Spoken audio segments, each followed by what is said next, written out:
Président, chers collègues, ce rapport propose donc en fait de simplifier et de rationaliser les dispositifs régionaux, notamment en intégrant ceux liés à la vacance et à l'efficacité énergétique dans des programmes existants. Cependant, cette démarche semble davantage, il faut le dire, motivée par des contraintes budgétaires qui ont été rappelées et ce qui risque notamment d'affaiblir le soutien aux porteurs de projets. Le recentrage sur les quartiers politique de la ville au détriment des territoires ruraux est symptomatique d'une vision déséquilibrée du développement régional.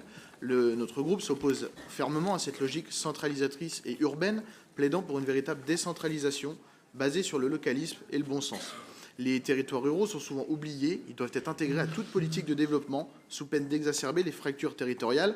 Et nous demandons évidemment, avec le groupe Rassemblement national, une grande politique des campagnes, car il serait temps de s'occuper de nos campagnes, aussi bien à la tête de cet État que dans l'utilisation des deniers publics de la collectivité régionale.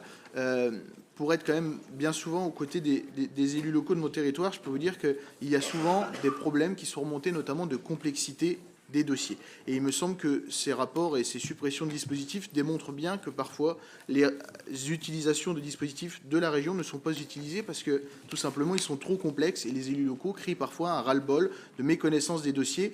La liste des dossiers précédents qui ont été rappelés notamment démontre bien qu'il y a une sous-utilisation des fonds et des connaissances des dossiers locaux. Sur l'efficacité énergétique notamment, nous proposons, plutôt que de fusionner les dispositifs, de mettre en place un soutien ciblé aux initiatives locales dans l'efficacité énergétique, notamment par des aides aux PME locales pour rénover les bâtiments publics et privés. Et donc, encore une fois, nous proposons de réallouer les ressources en faveur des territoires ruraux en difficulté afin de leur permettre de maintenir leurs services publics et de revitaliser leur tissu économique. Le rapport semble donc motivé par des impératifs budgétaires, mais cela risque de créer des inégalités supplémentaires. Notre groupe plaide, lui, pour un audit rigoureux des finances publiques. Nous nous abstiendrons sur ce dossier. Je vous remercie.